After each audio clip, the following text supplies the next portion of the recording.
Hello, this video is going to focus on how our changing students are changing education. And so the focus here is changing students, or the amount of diversity within our current public schools. First, we want to make sure we understand what diversity means. Diversity includes anything that makes a person different, exceptional, or uniquely themselves. So, of course, when you normally think about diversity, you pretty much will probably think of a person's gender, a person's ethnic background, and perhaps their race. The following, however, are still elements or characteristics of someone's diversity: their disabilities they may have, their abilities they may have, the language they speak, their learning style, their learning preference, their social economic status, their religious preference, their lifestyle preference, and their background knowledge, which is different for every single person despite what shared similar characteristics they have. So, while all of these things make us uniquely ourselves, it also helps us as individuals connect to others in unique ways. For example, I may connect with people who share similar characteristics as myself. So, for example, I may connect with other females because I'm also a female, but I may also relate to others based upon my learning style because I'm a visual learner. I may relate to other visual learners, but those visual learners don't have to be females. They may be males. I relate to them on the aspect of my learning style, while I relate to others based upon my gender, while I relate to others based upon my religious preference, and I relate to others based upon my background knowledge. So you can relate to others in different ways. Um, or you can non relate to others based upon the different characteristics that you have. So, some of the most seemingly different people connect based upon their characteristics. So, you may have two people that, looking on the outside, you would think they would have nothing in common. But if you start looking at their internal characteristics, learning style preference, background knowledge, religious preference, lifestyle preference, things that you don't really see on the outside, they may have a lot of similarities, while their external characteristics, such as their gender, their ethnic background, their race, are very different. Because again, most people associate diversity with physical characteristics, but you can see how many in that list are actually unseen, which does kind of make it difficult for teachers to really know all the diversity elements of a student, because you can see what gender they are, what race they are, that kind of thing, but it's hard to detect sometimes their background experiences, their learning style, their abilities or disabilities. And that's really what affects their ability to be educated and their adaptability, not necessarily external factors. Another characteristic is that of generational differences, which does make a difference when you're older and you're teaching young students of another generation. Now, there are characteristics that are claimed to exist among each generation, kind of predefining each generation, but you want to know that they're really based upon the person. So you can't really say, just because I was born in this year and I'm part of this generational group, I'm going to think this or I'm going to act that way, because you'll see exceptions. So you don't really want to treat anyone as part of a range. Also, you'll see that individuals, you're going to look at how other individuals from a certain generation view others from another generation and how that would impact education. For example, let's kind of look at this chart. A lot of baby boomers and Generation X could make up a lot of the teachers that we have. So people who were born in 1946 to 1964 are baby boomers, and then from 65 to 85 are Generation X. So that's making up a lot of the the current teachers.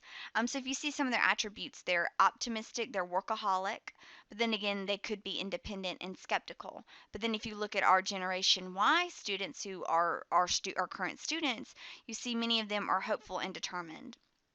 If you look at the baby boomers, focus on, again, being a workaholic, a lot of responsibility, a high work ethic. Yet Generation X looks more at multitasking or having a balance between work and life. So you see some differences among some of the different generations, which may affect how they perceive things. Also, looking at technology, you can look at Generation Y, which is made up of 1981 to 1997, as well as baby boomers, who are an older generation. You see how many of them use wireless internet. You see how many of them have text in the past day, the median of text that they have in a day. They're different, how many have a social network profile, and how many have posted in that profile within the past 24 hours. So again, you see a huge technology divide, which again may affect how you teach and how students interpret your teaching. So, a question is, how do you, as an upcoming teacher, see the generation of students that you'll be teaching? So, do you see them in need of instant gratification always? Do you see them as an uninterested in academics? Do you see them as technology consumed? Do you see them eager to just get a job? Do you see them blindly accepting information? And do you see them idealizing the media and what's in the media? Now, not all of these are bad characteristics if you see them in this way. For example, the ones that are highlighted here, in need of instant gratification and technology consumed, is that a generational thing? And do you think that it is actually prep for the future? Because again, technology is not going away. So being technology consumed and knowing how to use technology, again, that may actually be an asset to them when they go in terms of the future. Now, being consumed is a little much. Lacking social skills because of being technology consumed is a different story. But being abreast of it is probably not a bad idea. In need of instant gratification, well, has the technology not fostered that? Can you really fault someone for something that's been fostered? Also, if they're in need of instant gratification, is that not motivating them to do better and to seek out that gratification? And is that helping them within their future? Also, if you say that they're uninterested, think about, are they uninterested in old ways of thinking? If you're teaching a class a very old school way and they're used to this instant gratification, it's not that they're uninterested in the academics, are they uninterested in the way you're approaching the lesson? Also, blindly accepting information and idealizing media. Is that a result from our technology? And how do we teach them otherwise? How do we teach them not to blindly accept information? And how do we teach them not to idealize media? And actually, according to your book, we have a lower percentage of those using marijuana than in the 1970s. And we have a decrease in teenage pregnancies over the past 30 years. So, again, you'll hear a lot of people say that we're in the worst shape that we've ever been, but look at these statistics. Now, looking at that, you may say, well, we have a lower percentage of marijuana in we have a lower percentage of students using marijuana than the last 70 years, but do we have a higher percentage of them using other drugs, perhaps more hardcore drugs? That's not something that was detailed. Also, teenage pregnancies declining over the 30 years. Well, what are we defining as teenage? Is 18 still teenage? Is 20 still teenage? What are we defining as teenage? And what are we defining as our society as a good time to become pregnant or have children? Which may be a generational element as well. Now, a note about the media that we've talked about. We've established that young people, because of technology, have more access to the media than ever before, which means that since they have constant access to media, perhaps they are more easily disillusioned by it than ever before. So again, we have cell phones, we have internet, we have media, YouTube, BuzzFeed, whatever at our fingertips. So we're more included in that than we were in the past when we could only watch the news one time a day or only read the newspaper. And so since we're kind of overwhelmed with this media, is it that we're more easily disillusioned by it? So, for example, in the past, we used to have a problem getting information. I don't know if you've ever had, if any of you are older or you've had parents or grandparents that talk about how they used to go about writing a research paper. They would have to go to the library, dig up all these old resources, get resources flown in from another college, shipped in from another college, even out of another state. It was very hard to find the legitimate resources that they needed. They just didn't have it at their grips. Now, because of technology, we actually, on the reverse side, now have too much information. We can go on Galileo or the internet and find all types of data from all different states, international, from the past, from the present, all different viewpoints. So we almost have too much information. And at this point, we have to be able to filter through what is legitimate based upon what is right, wrong, what is opinion, what is fact, what is biased. So we have to be able to figure out what's legitimate and also what is relevant. Because even though it is legitimate and it's correct information, it may not be relevant to our exact topic. Again, we used to have very small in scope, so we were having to dig to find things. Now we've almost got too much, and we're having to filter what's relevant and what's legitimate for our specific topic. So, the media also distorts education, just in general. You often see in the news that America's schools are depicted as failing. But actually, when you hear that, note if you ever hear them giving valid evidence as to why it's failing, because a lot of times it doesn't. The media just kind of harps on the bad, but doesn't really show the ins and outs of it. So actually, there has been an increase in degrees earned from beginning in year 2000 to 2010. We've seen a great increase in people earning degrees. An associate level degree, which is a 2-year degree, 50% increase in from the year 2000 to 2010. For a bachelor's or 4-year degree, a 30% increase from 2000 to 2010. A master's degree, 50% increase from 2000 to 2010, and doctoral degrees, a 34% increase from 2000 to 2010. So, if schools are failing, how are we getting so many people to graduate with degrees? Very interesting. For all of these degree levels, women were the majority earners. So, how has that changed from the last, say, 50 years ago? Think 50 years ago, females were not working outside the house as much. So you see more females working outside the house, therefore needing perhaps an advanced degree or a degree in general. Also, just in general, you see more people needing degrees because there's little labor-based jobs now. There's not as many mill jobs out there. A lot of the jobs require a degree or some advanced skill set, at least a technical degree. Very few jobs, even within a technical atmosphere, require you not to have any type of certification. So a lot of times you need some type of degree or certification to work. So everyone in this essence needs some education or skill training. So perhaps that's why we're seeing an increase in degree programs. Now let's talk a little bit about poverty.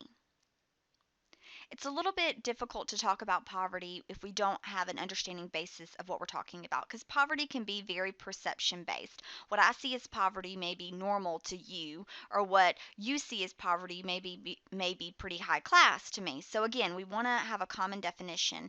And your textbooks defines poverty as a family of 4 with an income less than roughly 23,000 and a half, as an annual salary.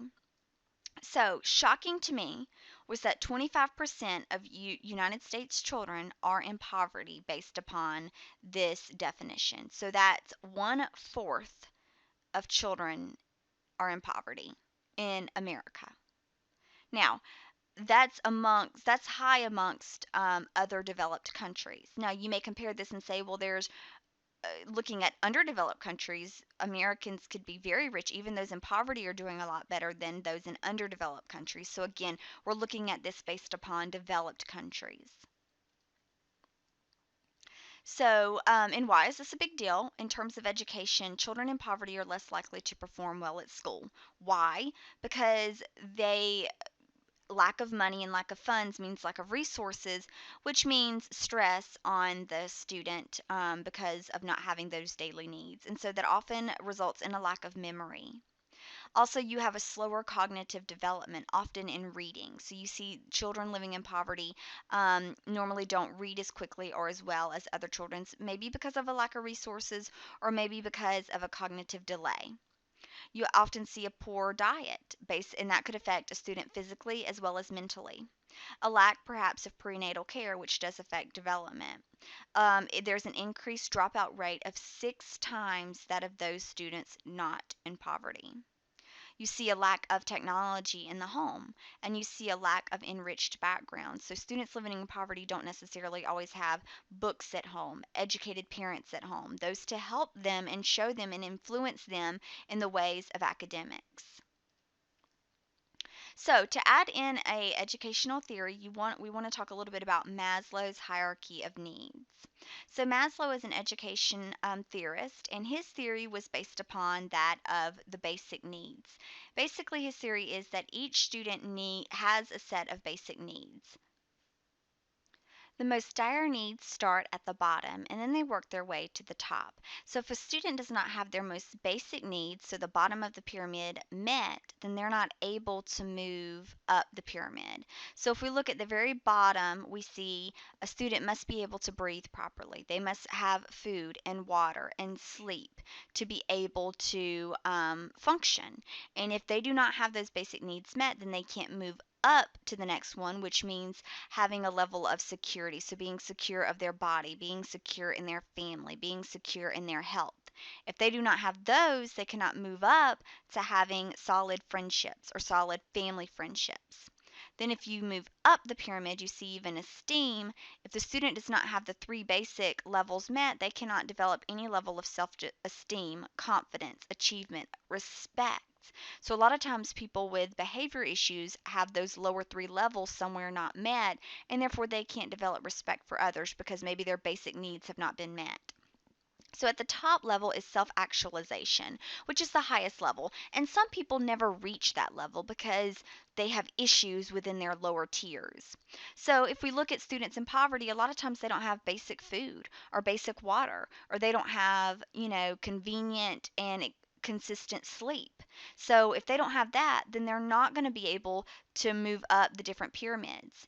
Maybe a student has that, but say that they do not have safety in their family. So maybe their parents are constantly losing their jobs, or maybe they're always worried about having money. So if they do not have that level of safety, then they can't move up and develop friendships or family. Maybe a student's moving all the time. And so while they have the two lower pyramids or the two lower tiers met, they're constantly moving so they can never develop friendship. So then they perhaps have lack of self esteem, lack of confidence, lack of respect for others because they can't develop that friendship. So again, you have to move up the pyramid based upon the different tiers. And those in poverty and those with lack of resources have a tendency to get stuck in those lower tiers and are not able to move up, which means they're not able to develop problem solving skills, lack of prejudice, acceptance of facts. They really can't learn very well because they don't have their basic needs met. So, with such a high percentage of students in these situations, what do we as teachers do to help teach them? Well, the first thing is you have to give them resources. You may have books at your home that you send home with them, knowing that they'll never come back, but that's okay. You want to make sure that they have the resources that they need. If they are lacking food, there's programs that you can connect them with to get the food sent home with them on the weekends. If they're having sleep issues, then you want to have those parent-teacher conferences and let them know that this student's not getting enough sleep. And again, it may bleed into a level of contacting another authority, perhaps because of neglect or abuse, but you have to make sure that the student has those resources. Also, you want to help build the background knowledge. So if they come in and they don't really have a whole lot of background knowledge, they've never really touched a book before, they've never really read the newspaper, they've never really been to another state or to another county. You want to help build that background knowledge through books, through experiences, through videos, through your teaching. Make sure to build that background. Also, be careful with homework because, again, if they don't have the resources at home, if they don't have parents that can help them, if they don't have pencils and papers at home, if they're worried about getting food and sleeping, they're not going to be worried about homework. So maybe you do less homework at home and more work in school so that they don't have that to take home with them. You may have parent teacher meetings to help teach the parents. It may be that the parents want to help, but they just don't know the math themselves. They don't know how to read very well themselves. So maybe you have parent teacher conferences to not only where you show the student how to do it, but you also show the parent how to help them at home. And that goes back to our conversation regarding full service schools. Is it a good idea to have schools that provide dental health, mental health, doctor's visits, those type of things all within the school? Because it would definitely help this type of student who lives in poverty, doesn't have access to resources, and can't move up Maslow's hierarchy until they get those. Now let's talk a little bit about minority groups. And the first question is, who really qualifies as a minority? In this huge diverse world that we live, who is really a minority? Well, according to your book, in 2000, the minority groups comprised of 40% of the school's population. So that's almost not even a minority anymore. That's almost 50%. Also, we see, based upon these minority groups, an increase in both Black and Hispanic students attending college. So we're seeing more minorities attend college. We also are seeing dropout rates declining among minorities. Now, they do remain highest among minority groups out of the full throttle of people, but we do see some dropout rates declining. We're still a little bit worried about the achievement gap, however, because there is an achievement gap between minority groups and non-minority groups, and we're still trying to figure out how to balance that. So, also with school violence. Now, again, with the media tends to harp on school violence and really dramatize school violence and make it sound like it's very prevalent when it's not. Now, there are issues. We do have major catastrophes and tragedies related to school violence, but those are actually few and far between. Students are twice as likely to be a victim of crime outside of school rather than inside of school. And 83% of parents feel like their students are safe in their schools. From 1992 to 2003, so during that time, theft in school decreased by 42%, and that was for all violent crimes. And the most common type of violence in school is that of fighting without weapons. Most schools in the West report the more serious crimes, which I thought was pretty interesting as to why the schools in the West versus in the Northeast or South reported more serious crimes. Also, very interesting, poverty schools that serve a large poverty population do not have an increased indicator of violence in schools. So, just because students are in poverty does not necessarily correlate to an increase in violence in schools. So, what does cause violence in schools? Well, overcrowding for one, a lack of discipline procedures, alienation among the students. So, if students feel alienated, also multicultural insensitivity. So, not really taking in other people's diversity, other people's cultures and beliefs, as well as peer rejection. Now, a lot of that you can't do a whole lot with. You can't help with overcrowding as a teacher. You can't define how many students can come to the school. However, based upon your positive classroom atmosphere that you can control, you can make sure that there are clear discipline procedures. You can make sure that it is a positive atmosphere that doesn't alienate anybody, including those who are from multicultural backgrounds, so that there isn't as much of a peer rejection. Looking at abuse and neglected learners. Teachers are mandated reporters. So basically, what that means is if at any point you detect or are suspicious of any type of abuse or neglect that you do not think is accidental, you are mandated to report it. It is better for you to err on the side of caution and report rather than not report.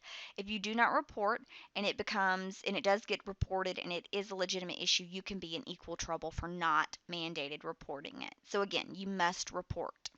So, of course, there are sort of the more common types: physical, emotional, and sexual abuse, which are book details, characteristics of each. But what I really wanted to focus on is neglect, which is more common. And that is something that is indicated of a lack of school supplies, a lack of supplies at home, a lack of hygiene by the student, a lack of medical care, a lack of sleep, even. If you have a student that comes in and sleeps every single day, and you address it with the parent and it doesn't get better, then that may be an issue of neglect based upon what's happening at the student's home. Also, a lack of prescription medication. So, if a student has a prescribed medication and the parent does not give him that medication or does not go to the doctor and get that medication filled, then that is actually a type of neglect that can be reported. So again, lack of medical care, lack of prescription meds, you want to be very careful with, because the parent is mandated to give that student that medicine, and you want to make sure that it is occurring. Now, if you suspect any neglect, abuse, any of that, remember, you're mandated reporters. You have to report it. It is best to tell your principal or counselor immediately. Not after lunch, not after recess, not after school, but immediately. Next, let's talk about at-risk learners. At-risk learners is kind of a key or coined term, and it's kind of hard to define who are the at-risk learners. And so those who are considered at risk for failing or not doing well in school are those students who come from single parent homes. for those who have parents who do not have a high school education degree, for those that come from low income or poverty families, who have who are from high population or growing states, who have low academic skills. Now that doesn't mean that they're not intelligent. It just means that academic wise they're not doing so well. They have low self-esteem, or they are an English language learner or English as a second language, so their native language is not English. So judging from that, you might have been an at risk learner and you might have been a very successful person. You may know somebody who is an at risk learner who really struggles. So, those students who fit those characteristics, teachers often call them bubble students. So, it's not really that they have low intelligence, it's not necessarily that they're going to qualify for special education services. It's just that you have to really watch those students because they're kind of on the borderline. They could go either way. So, you want to make sure that you give them those resources and that special attention because of those complicated backgrounds. You just want to make sure that you watch out and make sure that they're being successful and you're able to give those extra resources. Mobile students. Interesting fact, more than one half of all students will make some type of school change at least once during their K-12 education. So they will either move, switch schools, something of that nature. So, based upon that, what does that say about our need for a standardized curriculum and course sequence? And we've talked a little bit about this before. Do we like having state-based curriculum or local-based curriculum where each local district makes up their own curriculum and when they're going to teach it? But what about those mobile students who move across counties often, or those who even move across states often? Is it, are we leaving them behind? Are they missing chunks of curriculum because everyone's on a different schedule, or their course sequence, how they map their instruction and when they deliver their instruction is different? And also, how hard is it for a teacher to pick up where another one left off? Say you get a student from Florida, you're expected to pick up right where Florida left off. How do you know where Florida left off? And how do you know what this student has been taught? And how do you accommodate the whole rest of your class based upon that? So again, in a way, that is a element for a standardized curriculum. At least at that point, everyone would be on the same page, teaching the same content, teaching it at the same time. So that would kind of help the mobile students not miss something. Now, self-efficacy. That is defined as a belief that your existence matters and that you're capable of making contributions to the world. So everyone has a level of self efficacy, some people more than others. Now, it's not the exact same as self confidence because it is a little bit more than I believe in myself. It's my whole existence matters and I'm able to make contributions to the world. Now, every student needs a level of that, but a teacher kind of has to foster that sometimes. And so, how do you foster a student's level of self efficacy or support in themselves and belief that they can do well and they will do well? Well, number one is going to be your classroom environment. It has to be positive, it has to be encouraging. Also, you want to foster collaboration among students because sometimes students can support each other better than an adult supporting a child. You always want to maximize the good and minimize the bad, especially with students with behavior or disabilities. Maximize what they're good at. Everyone's good at something, everyone's bad at something. Some people are terrible at things, but don't harp on that. Focus on what is good and what they can do. Help them find their strengths because a lot of times students don't know their strengths. And so you want to really maximize on that. Use a lot of differentiated learning. Don't teach the same way every time. If you do, those who don't learn in that way are going to feel like they can never be successful. It's not because they can't learn, it's because you're never teaching in the way that they learn best. So use a lot of different multiple teaching strategies. Cater to the different learning styles that we talked about.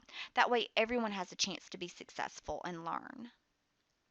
Now, on the opposite end of having a lot of self efficacy, there is also what's called learned helplessness, which basically happens when you've been told or made to feel like you're unsuccessful to the point that you just feel like you can't do anything right. It completely diminishes your self-worth and efficacy. And you see this happen a lot among special needs students. If special needs students are always feeling like they're a little bit behind, they're never going to be on grade level. They're never going to be able to do what their grade level peers are going to be do. They're always having to get special instruction. Everyone's always talking down to them. Everyone waters things down for them because they know that they can't be challenged. Eventually those students say, you know what, I can't be challenged. I can't learn quickly. I'm always going to be behind. And they develop a sense of learned helplessness and basically give up. And that's exactly what you don't want a student to do. So, also think about those with unusual learning styles. If you only teach visual or auditory and you have a kinesthetic learner and they're seemingly behind all the time just because of the style and the way you teach, they're going to develop a sense of learned helplessness of I can't ever do anything right. So, again, how do you combat this? Go back to what we talked about before. Positive classroom environment, maximizing the good, helping people find their strength, and really just teaching in a diverse way so it includes and gives everybody a fair chance. Next, let's talk about what the future looks like, especially in terms of diversity. So, by 2020, according to your text, 1 in 7 people in America will be foreign born. Most of the newcomers will come from Mexico, the Philippines, China, Vietnam, or India. Now, why do you think it's these countries? Mexico, obviously, because perhaps of proximity. But China, Vietnam, India, they're totally across seas. Is it that America has more opportunities than these countries? Is it that these countries are overpopulated and they're having to find a place to come to? Also, how will this redefine American culture? These individual groups have a very different culture. A lot of these are Eastern based countries, so they have a very different culture than the Western culture that we're used to. So, how does that affect the American culture? How will that shift society's views of education? For example, China and India, for one, have very highly educated populations that are allowed to go to school. In China and India, not everyone really goes to college or goes to school. Only the brightest go. Also, the parents work to spend the money to send their children to school. So they spend their entire lives working to send their children to college. So the students have a lot of pressure to do well in college because again, they're making it for the entire family, not just for themselves. There is not the luxury of everyone going to college in these countries. So, how is that going to shift society's point of view? I have a tendency to think that these students don't take it for granted as much, perhaps, as the American culture does. They're not going to view extracurricular activities as the most important. And it goes back to kind of the book that we were talking about, The World is Flat. If you ever want to look up that book, a lot of it compares China and India's mentality of education in the workforce and competition to that of the American culture. So, what do we need to change to prepare for these incoming students? Do we need to maybe teach foreign language since we're having a lot of people coming in that aren't going to teach our language? Do we need to shift a lot of the ELL or the English as a second language courses to maybe foster some more of that since we're having, again, a huge increase of non American speakers or non English speakers into our American culture? Let's look very quickly at multicultural education. We've kind of beat around the bush there about it, but multicultural education is defined as promoting education equality among all different types of students. So there's a huge appreciation for all different types of diversity and culture. So again, it's just appreciating everyone for their culture, for their diversity. And again, at the beginning of this video, we defined what diversity is, which includes more than just gender, race, and ethnicity. So this also, when you're looking at multicultural education, it's not just about the content and teaching. It's about looking at the different experiences of these students, the different needs, the different attitudes and expectations that they bring in. Because again, students from different backgrounds are going to bring in different expectations, different attitudes towards education and learning in general. So, how do you do this for different cultures, especially cultures that you don't even know? Going back to some of the increase, the Philippines, Vietnam, China, do you know anything about those cultures? I personally don't know a whole lot about those cultures. So, how do I teach a student when I don't know a whole lot about their culture? And for an example, in 2000, 86% of teachers were white. In 2026, projected 70% of teachers will be non-white. So that may save some of this issue ahead of time. We may have teachers from other cultures and diversity coming in that do identify with those students. However, if you are a non-minority teacher, or even a minority teacher who's not aware of those different cultures, you're going to have to do some research to figure out how to connect with those students. So, a suggestion is again, everyone likes to identify with their own culture diversity. So, make sure you include cultural practices in your classroom. Include different cultures in your storybooks or lessons. So, don't always pick a storybook about the perfect family from America. You know, there's lots of different storybooks that highlight Black families, Mexican families, Chinese families, families from different places with different unique characteristics, single parent families, divorced families, families with adopted children. Kind of, diversify your lessons to where it's not always a stereotypical family. Avoid stereotyped names, jobs, or backgrounds. So don't always write about little Johnny whose mom's a teacher. Start to look at what are some names I could include in my word problems, as simple as that, that be from a different culture. What are some of the cultural jobs that other people have in other countries that I could write into here just to make students more aware? And you can work in some cultural celebration into the standards, especially into the history standards. There's some wiggle room to work in and look at diverse cultures. Now, I will say be careful when you're doing this and make sure um, that you're teeter-tottering on the religious practices, because again, in public education we're not really allowed to foster a whole lot of religious practices, so you want to be careful that you err on the side of culture and not necessarily asking or forcing any particular religious belief.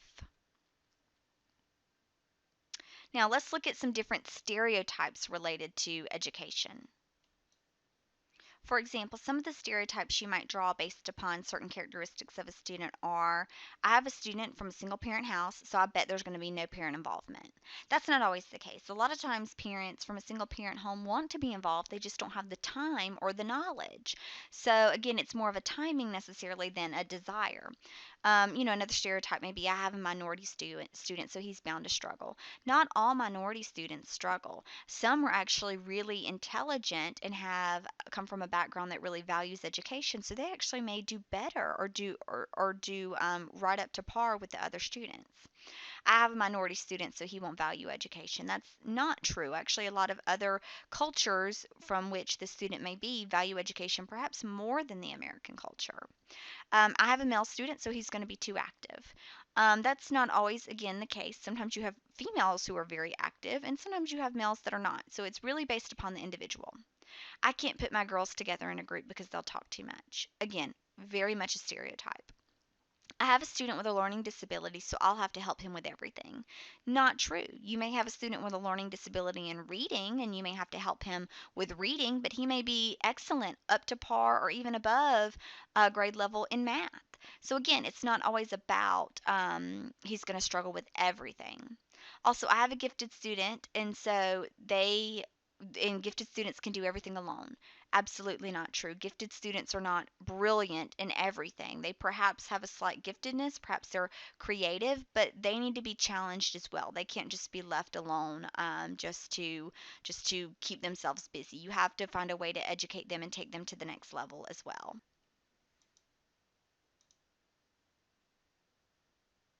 So let's look at some of the excuses that your book defines as to why sometimes the educational system says that students can't learn. One is a genetic defect, basically saying, or the belief that some individuals are genetically inferior to others and do not have the innate intelligence to succeed. That's been proven wrong time and time again, that people in general, everyone can learn. Now, some people learn at a lower rate. Some people do have disabilities that cause issues in remembering, and so they have a tendency to learn slower, but everyone at some point can learn. A cultural deficit is that students who perform poorly because of their culture and disconnect, and that they're not able to be taught based upon their culture. Again, not true. You have to be careful and sensitive to their culture, but they can learn. Also, is that of the communication process position, which basically says that language barriers cause students not to be able to learn. Now, we talked a little bit about the different types of ELL programs, either full immersion or kind of having a pull-out group to where students are slowly integrated into the English language, But either way, students can learn. They may have issues with their language and they have to learn the language as they go, but that doesn't stop them from learning. So, again, all of these are not adequate viewpoints in public school systems. The law is that everyone is offered a free and public education, despite their disability, ability, or diversity. Everyone can learn and everyone is offered an education. So let's look at a particular gender issue that your book points out, and that is that less women pursue math and science degrees. And why do you think that is in America?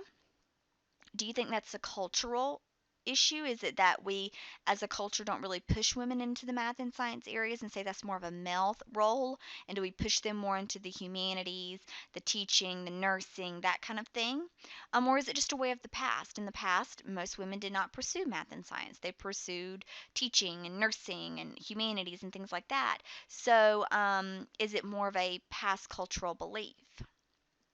Interestingly, I found this graphic, and it is movie characters of women based upon the different professions. And if you look at the very bottom, you see very little movies portray women as soldiers, as presidents, as engineers, as police officers, as doctors, as lawyers or attorneys. But if you look at the top, a lot of movies perceive or portray women as nurses, as secretaries, as teachers, as waitresses, as cashiers.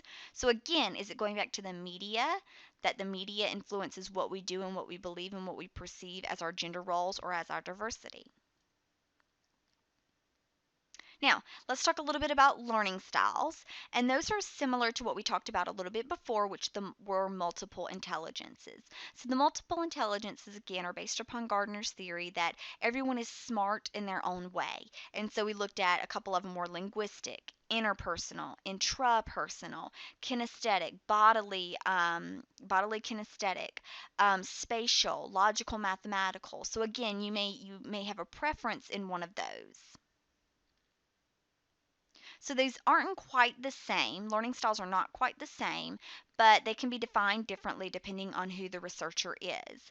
But visual learners are those who have a tendency to learn best with diagrams, with charts, with visuals. They often use note cards to help them remember things. They use outlines to diagram information. They have what would be considered a photographic memory. They can just remember pictures in their heads. So their viewpoint is, I must see it to learn it. Now, you also have auditory learners who do well in lectures because they must hear it to learn it. So, as long as somebody's talking to them, they're able to encode it. They do well with conversations with different people, talking back and forth, because again, it's auditory. They have a tendency to soak up information in class. I had a lot of friends in school who were auditory learners who could just sit and listen to somebody talk. They get it, they got it, they go home. They don't have to study, they don't have to look at diagrams, they don't have to touch it and manipulate it. All they had to do was hear it. Then you have kinesthetic learners, who those are the students who must do it. They need to manipulate it. They need to have hands-on experience. They have to try it myself. They have to see the process of it going down. So they must actually do it. And a lot of times we have a tendency to forget about these students. It's much easier to design a lesson where you see it and you hear it, but you don't really want to work in a place for you to do it. But a lot of students learn that way, especially younger students. I myself am very much a visual learner. I have to diagram things. I have to have things in order. I like to see things laid out. A lot of people, again, are kinesthetic learners where they must touch it, do it, and manipulate it. So there are a lot of different theories on learning styles, and they all kind of define them differently. So here's an example of a way learning styles are defined. And you see you have the hands-on learner, the different points of view learner, the facts-oriented learner, and the practical use of ideas learner. So again, different types of learning style, they call them different names. Also, here's another one. The visual learner, again, likes graphic forms, diagrams, charts, and symbols. Auditory learner needs it spoken. Reading and writing, they like to see things displayed in words. And kinesthetic, through different experiences, hands-on, touching, manipulating, doing. So, we should teach in different ways, but everyone's tested via a standardized test, which again is very visual So if you're not a visual learner and you're a kinesthetic learner or you're an auditory learner and you need to verbally explain what you know or you need to physically show what you know, you're kind of at a disadvantage than a visual learner who is able to just mark the correct answer, read it, and do it that way. So if we're going to teach in all these different ways, shouldn't we be testing in all these different ways? If we're teaching in a bunch of different ways, we're still testing in a one size fits all model. Now, as a teacher, I should be teaching in all these different ways. However, I know my students are going to be tested and I'm going to be evaluated based upon my students' scores on a standardized test. So teachers have a tendency to teach to the test that one way, very visual, very one dimensional, because that's how they know students are going to be tested. Now, let's talk about learners with disabilities. In your junior and senior courses, you'll get a lot more information about learners with disabilities, but let's review some of them. 95% of classrooms will have learners of some kind with some type of disability. So, all of you need to be abreast of what some of the characteristics of learners with disabilities and some of the common accommodations, because you're going to have them in your classroom whether or not you have a degree in special education or not. You will have to modify and accommodate and teach in different ways. You do not have a choice. You cannot walk in and teach the same way to everyone. You do have to modify and accommodate because, again, you're going to have those students and you have to teach them in a way that makes sense to them. Now, most of the students that you'll have in your class are going to follow the same curriculum and tests. Even those with disabilities, especially those of mild forms of disabilities, are going to still follow the same curriculum and still take the same state test. They may get accommodations to their curriculum, they may get accommodations to their test, but they're pretty much going to have to take the same test. Some will get modified standardized tests. So again, specific students with some disabilities will perhaps get an extra time on their standardized test. Maybe they have it read aloud to them. Maybe they have their questions read aloud, those type things. So maybe they get a modification. Very few, and it's really those who have significant disabilities, who have been, they've looked at their situation and said, these students are not going to be able to take this test and be successful. They complete an alternative assessment, which is usually a portfolio system, which allows the teacher to show that, yes, they have grown in what they can do, but again, they're not up to par with the regular classroom students, so they're not going to be able to take the same standardized test. Now, where did this whole idea of differentiated learning and individual and special education within schools come into play? Well, the Individuals with Education Act, IDEA, which we'll hear quite often, was formed in 1990. It was actually renamed in 1990. It's actually been around since 1975. So some changes were made. It was renamed in 1990. And it stated that public schools must accommodate and include students with disabilities into the regular classroom as much as they possibly can. Now, that is based upon the severity of their disability. If a student has a very severe disability, no, they're not going to be in the regular classroom with other students. But the rule is, if they can, they will be put in a regular classroom as much as they possibly can. It doesn't mean they'll be in there 100% of the time. It may be that they're in there 50% of the time because they can handle that, and then they're pulled out for another 50%. But the whole idea is that they must have some interaction in the regular classroom. So you say, why? Well, before that, students with any special needs were either taught at a special school or they were taught at home. And those who were high functioning with disabilities did attend regular school, but they were not given any accommodations. And so they usually dropped out or fell behind. So if you talk to your parents, your grandparents about students, when they were in school, everyone was taught the same way. Differentiated learning was not really a big deal then, and everyone was taught the same way. And if you didn't learn in the way that was taught, or you learned slower than the others, you really weren't accommodated the way that we accommodate students now. And eventually those students fell behind and dropped out of school and were not successful, usually didn't go on to college or anything like that. This often meant that students were stigmatized. They were not prepared for working with their non disabled peers because they had always been in a classroom with other disabled students.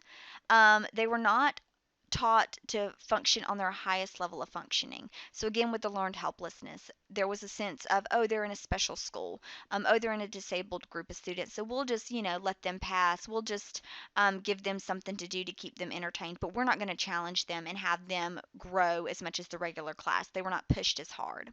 Also, a lot of them were never diagnosed with any specific type of disability, which means they did not get any service and they never learned on their own individual level. So again, we lost a lot of potential in these students who could have learned, but again, we just put them in a different school, a different classroom, and said, they're disabled, they can't learn as fast, so they can just do what they can do, and we'll move and focus on the regular education students. So again, that's the way of the past. So in 1992, the Americans with Disabilities Act expanded that thought from school to other areas. They expanded the accommodations to the private sector. So this includes private schools, businesses, public services, transportation, telecommunication, computers, things like that. So again, it basically is stating that you cannot discriminate on someone with a disability. You have to give them all the services and abilities that you would with someone who is non-disabled. So, basically, it's stating whatever you do, it has to include those who are disabled. So, if you've ever been around different campuses, different buildings, and you notice automatic opening doors, railways, large doorways that you could fit a wheelchair through, handicap accessible bathrooms and ramps, all of that is because of this law. Everything has to be accessible. Every building, every classroom, every bathroom, every doorway has to be accessible to every single type of person. If you've ever noticed an equal opportunity employer on the bottom of applications, that's the law. You cannot discriminate on someone based upon a disability. They do not have to include their disability, and you can not hire them based upon their disability or any other diversity they might have. If you ever noticed on food items the different ingredients on every single item of food, that is also another law because of the allergies, which may affect a person not really considered a disability, but the food allergies that might affect an individual. By law, those have to be published. So, what do these different laws mean for public education now? Well, number one, it means a zero reject. Public schools cannot turn someone away because of their disability. You have to accommodate them. Now, a lot of times you're given money from the state to help accommodate them, to help build a ramp, to help widen the doors, to help get the accessible technology that the student needs to be successful, to help hire the parapro if they're required to have a full-time parapro to assist them. It's called FAPE, Free Appropriate Public Education. Everyone, despite disability, is entitled to a free and appropriate public education. Also, there's non-discriminatory testing. So basically, if a teacher thinks that this student has a disability, we can't give him one simple test and say, yeah, he's got that disability. There has to be several tests provided to the student to diagnose that disability. So we have built-in ways to do that. We talk about an RTI process, which we'll talk about in just a second, and the school psychologist is really the person who spearheads a lot of the testing. But again, we think a student has ADHD. They're tested several different times to ensure that yes, all of these tests are indicating the same thing. That's when they're diagnosed. Because again, if you only give them one test and you diagnose them, it may be a misdiagnosis. So non-discriminatory testing. FAPE, which we talked about, based upon the student's needs. Again, sometimes you're given money from the state to help meet those needs. So, in doing so, an individualized education plan or an IEP is created. So, once a student, and we'll talk about this in a second with the RTI program, once a student is diagnosed with having a disability, a document is written designed to describe where that student is in terms of their functioning, how they're going to be taught, what curriculum they will be taught by, if they're going to abide by the regular curriculum or if they're going to have different curriculum, how they're going to be tested, and what their individual goals are. And that's annually updated. Also, parents must be a part of this process. Others included in the process may be regular ed teachers, the special ed teacher, and administrators, usually a principal or a counselor. And again, this is after the student has been diagnosed. We basically saying, yes, the student has a legitimate issue. We've collected some data before the student was diagnosed. And so now we're going to be able to write a plan and say, this is how we're going to differentiate, and this is the plan for helping this student. Also is the least restrictive environment, or LRE. Students, as we hinted at before, are going to be educated in the setting that is most like their non-disabled peers. So they're going to be set in their least restrictive area that they possibly can. Now, the least restrictive altogether is going to be the regular classroom. A lot of students may spend all day in the regular classroom. It may be that a student has a slight disability to where they spend most of the day in the regular classroom but are pulled out for an hour or so based upon to get help in their special area.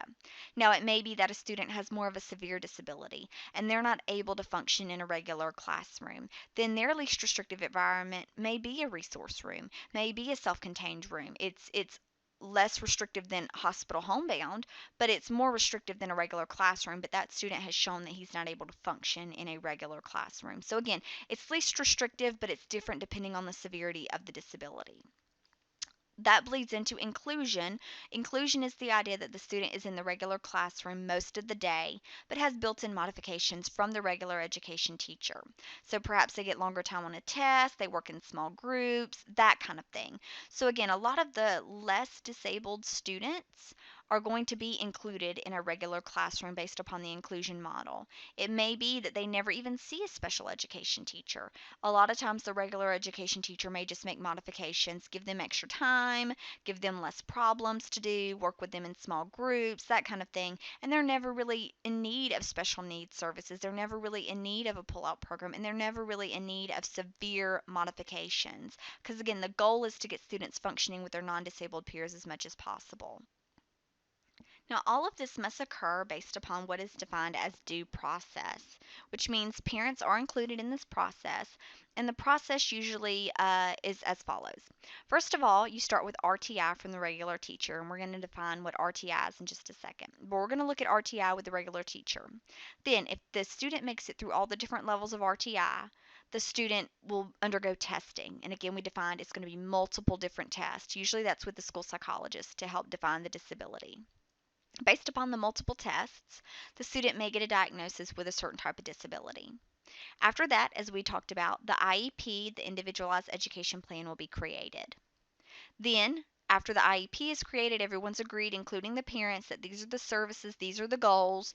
Then the student is given those special services based upon his or her least restrictive environment. So they're going to try to be in an inclusion classroom as much as possible, but then again, depending on the severity, they may need more strategic special sources. So, in the past, so you see kind of above, there's kind of a long drawn out process, and it's very rigid in what you do and the steps you take, which is called the due process. The reason why we have that is in the past, a teacher could just recommend and say, this student's falling behind, I think he needs special education services, and he or she would get them. Well, that led to a huge increase of students getting special needs services who really didn't have a disability. They could be accommodated based upon a change of instruction. The teacher just didn't change it per instruction. So it may be, I have nothing wrong with my intelligence. I don't have a disability, but I'm a visual learner, and the teacher always teaches auditory, so of course I'm going to do poorly. And so the teacher says, well, she's disabled. Well, it's not that I'm disabled. It's that I'm not taught in the way that I should be taught in a differentiated type of way. So if you taught me visually, I have nothing wrong with me. I'm able to learn. I don't have a disability. So again, to keep from students being diagnosed with disabilities or given special services that don't really need them, we developed the due process, which is designed to wean out and help determine if a student maybe just learns in a different way and don't necessarily have a disability. From this process, you see that teachers, especially special ed teachers, if you ever talk to them, will commonly mention the overwhelming amount of paperwork involved. And you can kind of see where this comes into place. You see this whole process and how much information probably has to be documented to make that happen. So, because with students, you always want to make sure that the documentation you have supports any statement that you make about the student and what he or she can and cannot do. Anything that you say to a parent, anything that you do in terms of a student's special needs or IEP, you want to have clear documentation of what you're saying to back up. Now, let's talk a little bit about some of the most common types of disabilities that you'll see within your classroom. Again, there's lots more disabilities, but these are just some of the common ones. Students who are learning disabled. Students who are learning disabled have a specific difficulty with a certain subject area. A lot of times it may be reading, it may be that they're dyslexia, or it may be that they have issues with math, they may be dyscalculia. But usually it's in one subject area, again, mostly reading, math, sometimes writing. It's not that they're incapable of learning. And again, it's that they struggle in one area, not necessarily struggle in everything. These students actually have an average overall intelligence. They're able to function, they just struggle with one area. They're considered one of the most highest functioning type of disabilities, so they are often in inclusion models in the regular classroom. Maybe you receive pull out for some reading help or math help, but again, they're pretty high functioning. They usually learn how to address their deficit and are able to move on and have equal and productive, successful lives. A lot of them end up going to college and having advanced careers. They learn how to accommodate their disability. Again, a lot of times in the regular education class and receive different modifications from the teacher based upon their disability. Next, let's look at mentally deficient. And a lot of times they're MD, MID. They can be defined differently, have lots of different names. This is a more significant disability.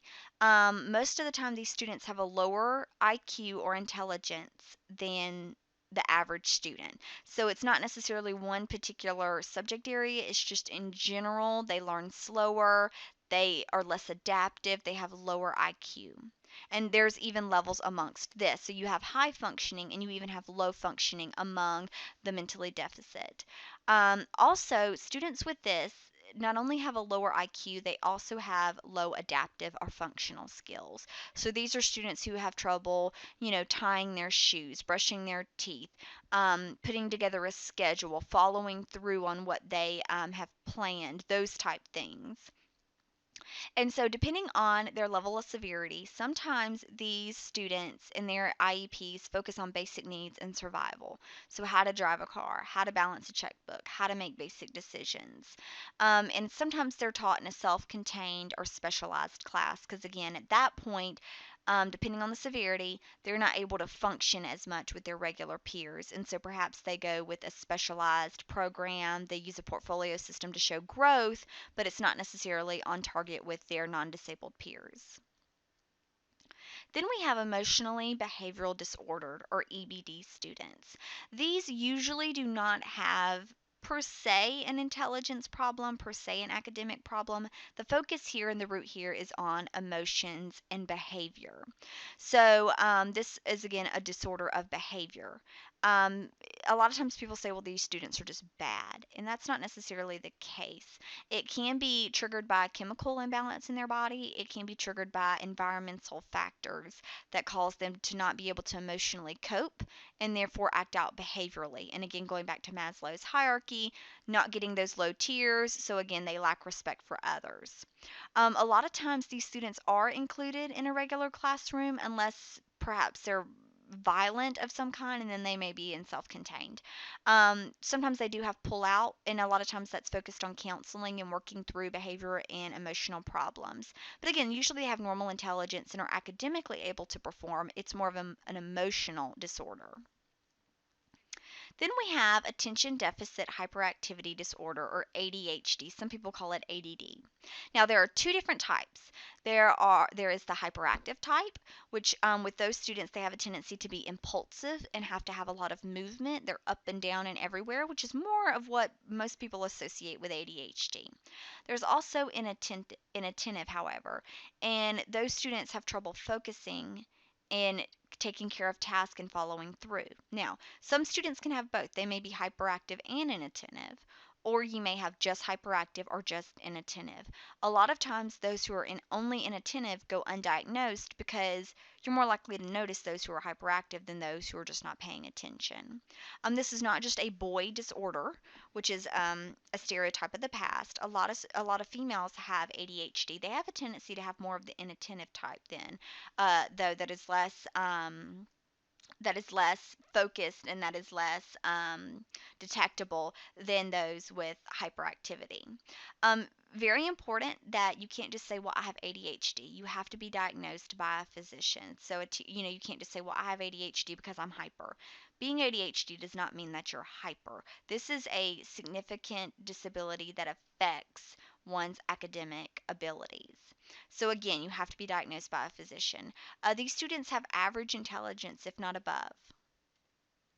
And a lot of times these students are educated in an inclusion classroom just with modifications, maybe frequent breaks or maybe selective seating so that they can focus their attention. Next, we have autism or autism spectrum disorders. This is more of a social disorder. And actually, in fact, these students are known to have average or a lot of times above average intelligence. There's also something called savant syndrome, to where these students are actually brilliant in certain areas. In certain subject areas. Again, lacks social cues and social issues, but brilliant in terms of academics or intelligence. A lot of times they have difficulty understanding social cues or how to behave in social situations. So they come off as very much awkward by their peers and don't really know how to socialize very well. Usually, they are very intrapersonal. So they usually understand themselves very well. They just don't understand others or how to act towards others. They can have obsessive tendencies with certain objects, and they can also have hypersensitivity. So with these students, you have to be careful with a lot of light, a lot of colors in your classroom, because again, if you have a very visual and decorated classroom, they're not able to, that can distract them.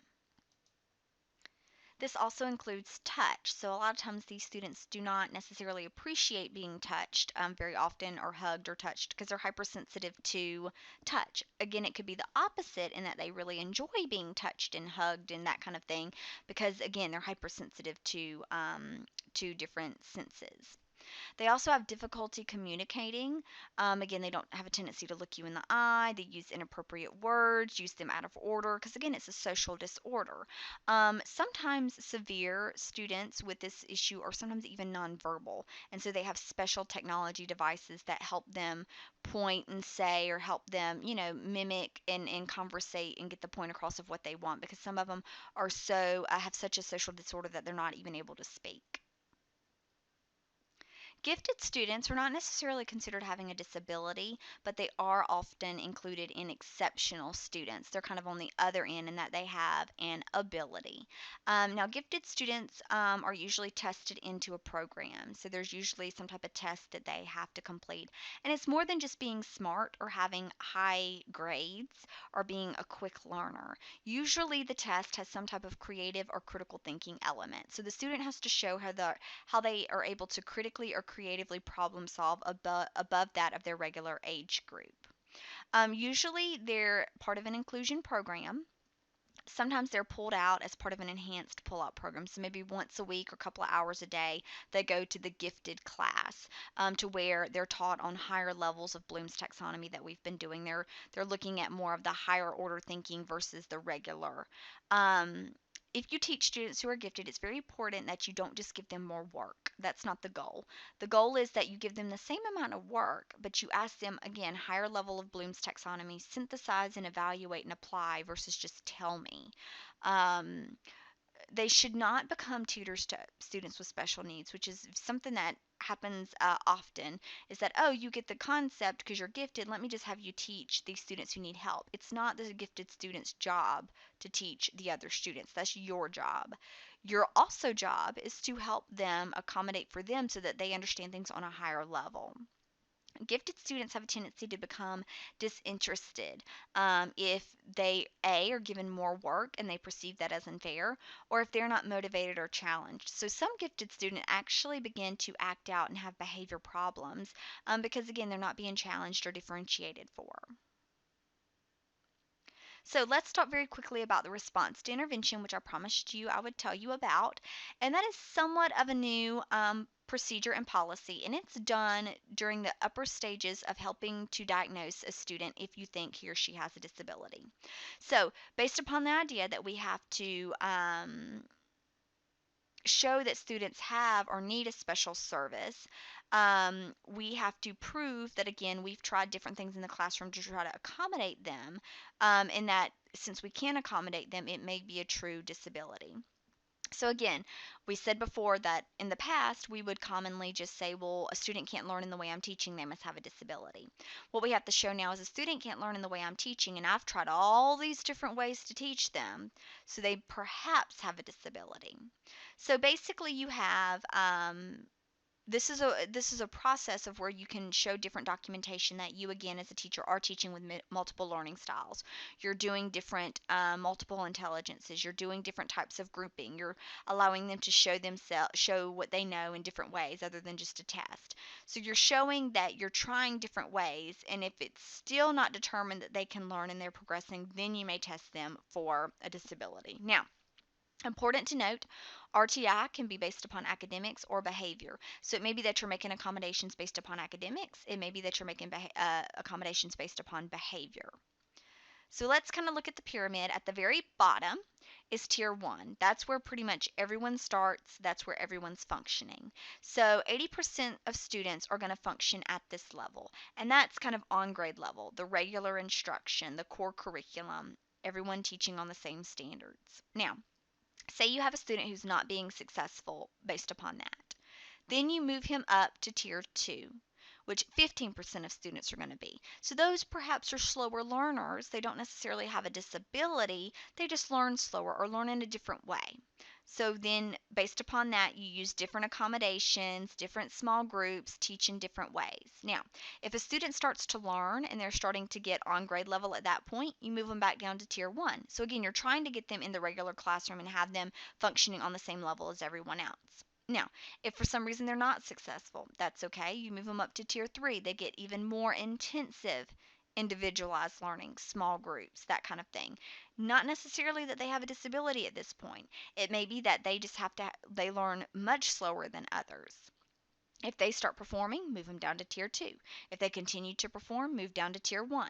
So it's a fluid system that can move back and forth between tiers. Now, if at tier 3, you have all this documentation showing why you move from tier 1 to tier 2, from tier 2 to tier 3, and they're still not functioning at tier 3, that is when the student becomes eligible to go through the different tests with the school psychologist to perhaps diagnose a disability. So you see, through all this, you're given multiple opportunities as a teacher to teach in different ways and to document how you're trying multiple ways to help the student learn, but he or she is still not progressing. So again, tier 1, 80% of students are going to function at. That's your basic level of instruction. Tier 2, 15% of students are going to function in that way. That's some differentiated instruction, some minor modifications, and you're more frequently monitoring their learning. If they're still not performing, move them up to tier 3. That's at 5%. You're looking at more individualized assistance, more intensive modification. If they're still not performing at tier 3, you move them up to be tested for special services. But again, students can be fluid among the different tiers. So again, very quickly reviewing the process for special education services. You begin in a regular classroom. So you have a student who you notice is not performing well. You start the RTI, or response to intervention process. You have several months with each tier that you have to document. So several months with tier 1, I document what I'm doing and how the student's responding. Still not responding, move up to tier 2. Show what I'm doing, show how he's responding. Not responding, move up to tier 3. So again, several months moving up the tiers. If the student makes it to tier 4 and still is not responding and is still have difficulty learning despite all the different modifications I've made, then he is tested via the school psychologist for different types of disabilities. If he has decided to have a disability based upon multiple testing, then an individualized education or IEP plan is developed for that student. Who's included in the IEP process? The regular education teacher, the special education teacher, the principal, the counselor, and of course the parents who have to sign the IEP document. In that IEP document, the student's level of functioning, which is from the test and the RTI data, is defined. The goals for that student are defined, and the accommodations to be made for that student. So are they going to follow the same curriculum? Are they going to take the regular education test? All of that is defined.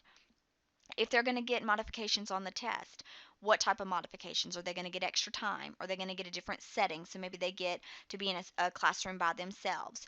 Are they going to have different content? Are they going to have different activities? Is it going to be a portfolio system based test? And then also in their IEP is to find the time spent in the regular classroom. Do they get pull out? Do they get self contained? Those are all divided into sections. How much is the student going to be in the regular classroom based upon, again, his least restrictive environment of what he can handle based upon his disability? So you can see that there's a continuum of students' needs based upon the least restrictive environment. It's not always the regular classroom. On one extreme is the regular classroom. On the other extreme is something so severe that they're either in the hospital, they're homebound, or they're in a specialized school. So you see it kind of fluctuates. Maybe they're in a regular classroom with some regular teacher modification. Maybe they're in the regular classroom and a special ed teacher comes and works with a small group at a time. Maybe they're in a regular classroom and they have an individualized peer pro. Maybe they're in a classroom to where they're pulled out a couple of minutes or a couple of hours a day. Maybe they spend half and half, half in a regular classroom, half outside the regular classroom in a pull-out program. Or maybe it's more severe, they're in a self-contained class. Or maybe it's so severe, not only are they in a self contained class, but they have to be in a specialized institution to handle their medical, emotional needs. So, again, there's a continuum based upon the student's needs. Everyone's least restrictive environment is not the same. Now, I know that was a lot, but it covered a good bit of the diversity of the students and how we as educators accommodate those diversities.